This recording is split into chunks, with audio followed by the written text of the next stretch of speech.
Hello and welcome to the another class. आज की class में हम प्रियम्बल, जिसको हम प्रस्तावना कहते हैं, उसके बारे में चर्चा करेंगे।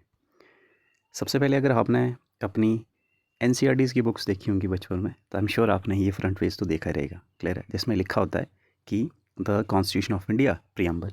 अब प्रियम्बल है क्या, इसको एक बार आप गो थ्रू कर लोगे तो इसमें लिखा गया है कि we the people of India having solemnly resolved to constitute India into sovereign socialist secular democratic Republic.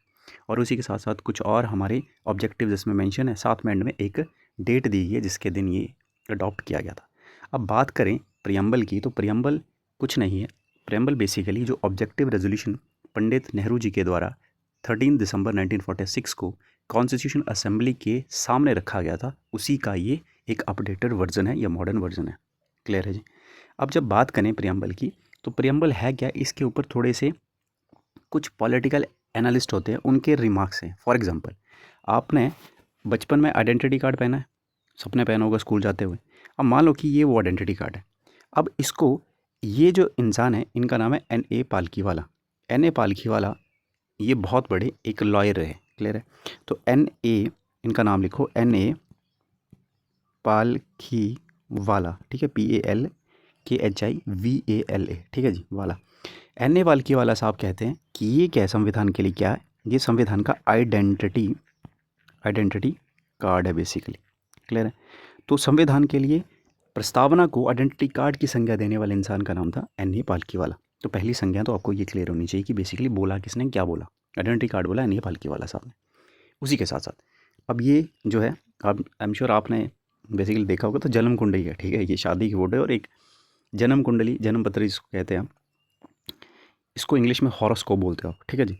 तो इसको हॉरोस्कोप की संज्ञा देने वाले इंसान का नाम था K.M. मुंशी साहब। तो इनका नाम है कन्हैया लाल मानिक लाल मुंशी, क्लियर है, K.M. मुंशी साहब। K.M. मुंशी साहब बोलते हैं कि ये क्या है, ये आपकी एक संविधान के लिए किस तरह का काम कर रहा है। प्रियम्बल संविधान का क्या है, हॉरोस्कोप है, मतलब क्या है संविधान का हॉरोस्कोप, बोले तो क्या बोलते हैं हॉरोस्कोप को हिंदी में, जन्म कुंडली, जन्म पत्री, ठीक है जी।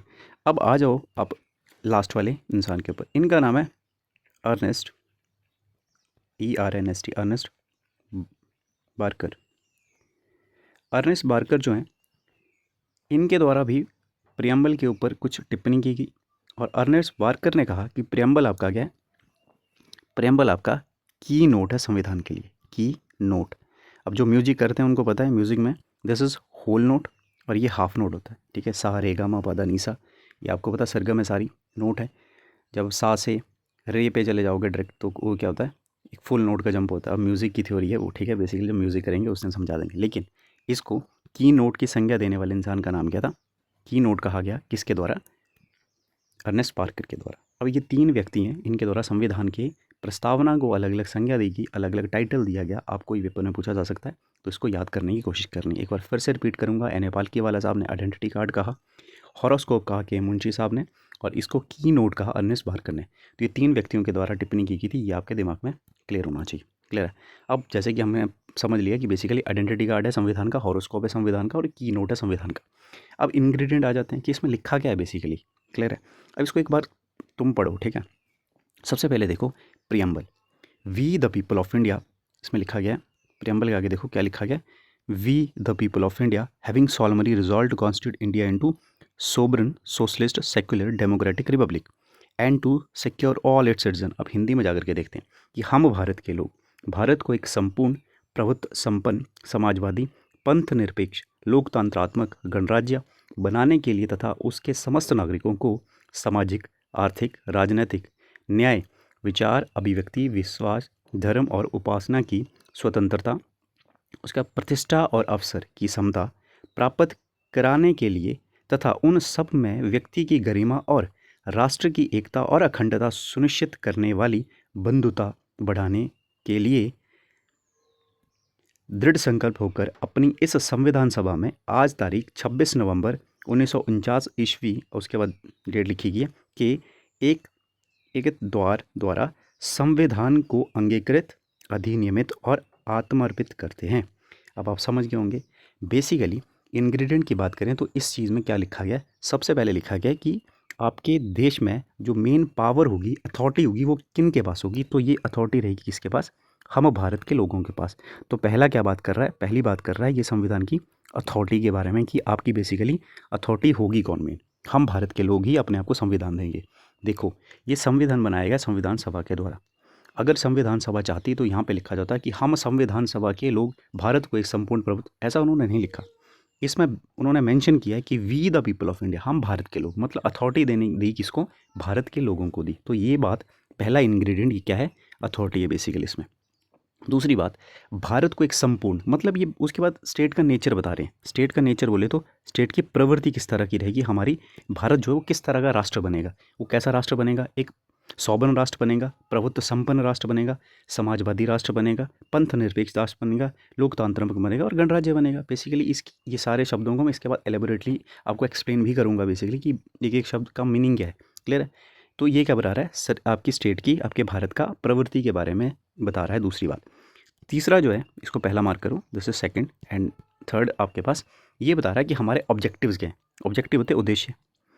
ऑब्जेक्टिव बोले तो हमारे एम क्या है? एम है कि हमने न्याय सुनिश्चित करना लोगों के लिए, लोगों को स्वतंत्रता देनी है, सब में समानता जो है, और राष्ट्र की एकता, अखंडता और फ्रेटर्निटी, ठीक है, बंधुता, भाईचारा जो है उसको प्रमोट करना है बेसिकली। तो ये इसके क्या है?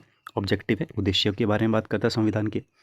चौथी बात ये बोलते हैं कि देखो ये चौथा क्या लिखा गया, 26 नवंबर 1949, मतलब ये डेट हमको बता रहा है जिस दिन आपका संविधान जो है उसको एनेक्ट किया गया था। क्लियर है? अडॉप्ट जो भी लिखा गया इसमें, एनेक्ट और अडॉप्ट। एक्चुअली में आपको पता है कि बन करके था 26 नवंबर को, लेकिन उसको लागू कब किया गया था? 26 जनवरी 1950 को। क्लियर है?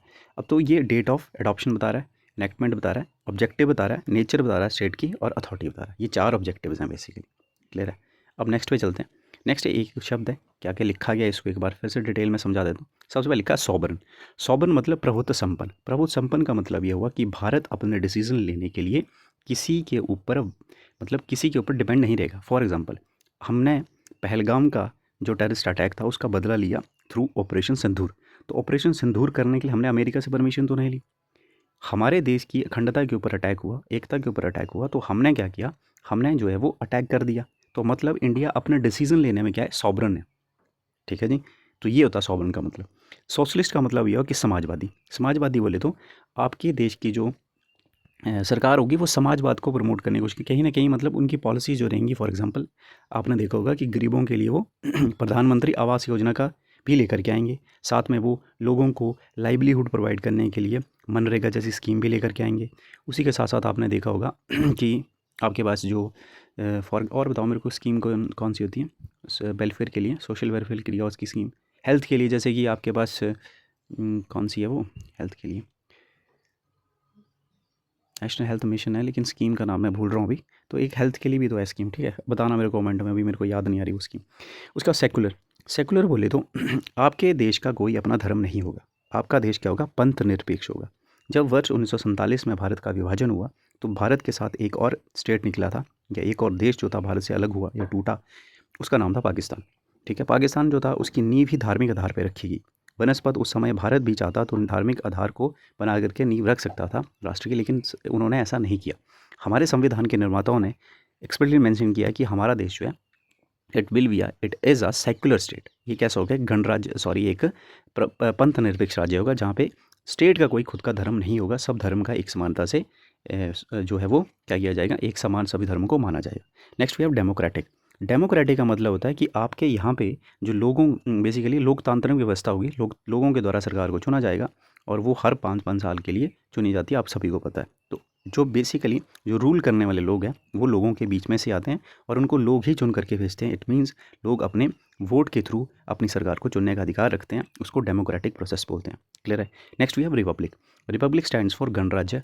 हिंदी में गणराज्य बोलते हैं, इंग्लिश में रिपब्लिक बोलते हैं। रिपब्लिक का मतलब ये होता है कि आपके देश का जो हेड ऑफ स्टेट है, ठीक है, स्टेट का हेड कौन होता है? इंडिया में प्रेसिडेंट है हमारे, हम सबको पता है।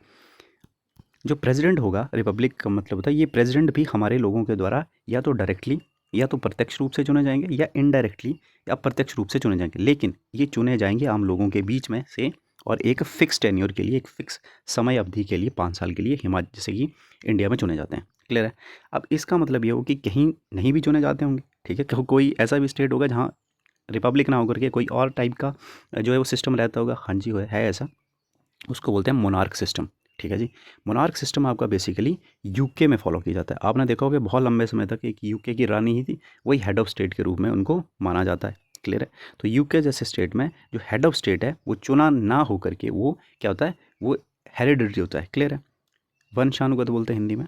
ठीक है जी। वो उसी से चुना जाएगा, एक राजा की फैमिली है तो उसी के हेड ऑफ स्टेट फाइनली चुन लिया जाता है। तो ये बेसिकली रिपब्लिक का मतलब हुआ। जस्टिस आपको पता है, न्याय की बात कर रहे हैं।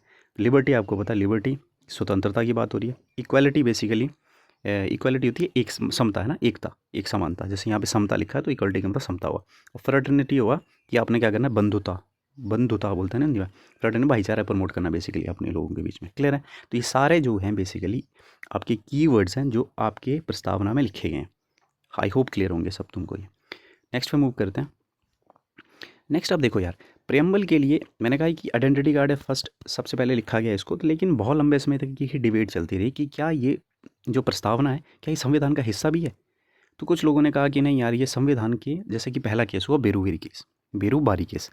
इस बेरूबारी केस में, अब क्या केस है इसको बाद में कभी डिस्कस करेंगे, लेकिन बेरूबारी केस में जो संविधान के लिए जो आपका प्रियम्बल है, क्या ये संविधान का पार्ट है, ये प्रश्न सुप्रीम कोर्ट के समक्ष गया।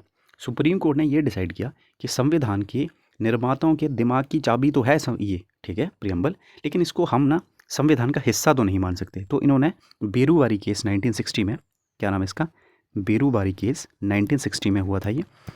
ठीक है जी। और इसके लिए कह दिया कि इस केस में हमने प्रियम्बल को डिनाई कर दिया कि प्रियम्बल जो है वो संविधान का हिस्सा नहीं है। कट टू कट साल, लगभग 13 साल बाद 1973 में सुप्रीम कोर्ट के समक्ष एक और केस जाता है, और केस का नाम है केशवानंदा भारती केस। ठीक है, केशवानंदा भारती, ये जो आप इंसान देख रहे हैं इनका नाम है केशवानंदा भारती जी। क्लियर है। अब ये केरला में रहते थे और एक मठ चलाते थे। अब मठ जब चलाते थे तो केरला में 1951 के आसपास जब लैंड रिफॉर्म स्टार्ट किए गए सरकार के द्वारा, तो मतलब इनके पास बहुत ज़मीन रही होगी और सरकार ने वो ज़मीन इनसे ले ली। अब उस समय की बात करें तो 1948 में आपका संविधान, या यूँ कहें कि 50 के आसपास, 51 में आपका जो राइट टू प्रॉपर्टी था, आपका राइट टू प्रॉपर्टी को हिंदी में क्या कहेंगे, right to property is called ज़मीन का अधिकार। ठीक है, या वो क्या था आपके, वो आपका फंडामेंटल राइट था, मौलिक अधिकार था। तो आपको मौलिक अधिकार आपसे ऐसे ही नहीं छीन लिया जा सकता। ठीक है, तो इनका मौलिक अधिकार ले लिया, तो ये चले गए सुप्रीम कोर्ट। फिर बाद में जाकर के आपको पता है कि वो उसको हटा दिया भी गया था ना, तो ये लंबी डिबेट है। तो ये सेकंड केस हुआ केशवानंदा भारती केस। केशवानंदा भारती केस जी के मामले में सुप्रीम कोर्ट ने प्रियम्बल के लिए कहा कि ये जो है वो संविधान का हिस्सा है, हम इसको संविधान का हिस्सा मानते हैं। क्लियर है। अपने जो पुरानी वर्डिक्ट थी उसको उन्होंने उसके बदल करके नई जो है वो वर्डिक्ट दे दी। क्लियर है। तो केशवानंदा भारती जी केस में क्या हुआ, सुप्रीम कोर्ट ने कहा कि संविधान का हिस्सा है प्रियम्बल। क्लियर है। उसी के बाद फिर अगला साल आता है, तो फिर एक और केस होता है LIC केस है वो 1995 का। क्लियर है। 1995 के LIC केस में फिर उन्होंने अपहेल्ड किया, अपहेल्ड बोले तो इसको फिर से उन्होंने माना कि ठीक है वो पार्ट है आपके संविधान का। जब कोई चीज़ संविधान का पार्ट है, इट मीन्स क्या उसको आप बदल सकते हैं, जी हाँ बदल सकते हैं। उसमें अमेंड कर सकते हैं, जी अमेंड कर सकते हैं। अब अमेंडमेंट क्या होती है, अगर जिसको अभी नहीं पता तो ये बता दूं कि आपके संविधान में आप चेंजेस करते हैं। क्लियर है। क्योंकि आपका संविधान तो बहुत पहले बना था, आज अगर बात करें तो आपने बहुत से उसमें क्या है बदलाव किए हैं। जैसे कि राइट टू प्रॉपर्टी बहुत फेमस बदलाव है ना जी। आपने क्या है उसको हटा दिया संविधान से, जो आपका स्वतंत्र क्या बोलते हैं उसको, मौलिक अधिकार था, ज़मीनी अधिकार, उसको आपने हटा दिया गया। कहाँ से, फंडामेंटल राइट से, बाई 44th कॉन्स्टिट्यूशन अमेंडमेंट 1978, 1978 में उसको हटा दिया गया। तो अब वो क्या है, वो अब आपका लीगल राइट है, ना कि फंडामेंटल राइट। क्लियर है। तो संविधान में बदलाव होते हैं।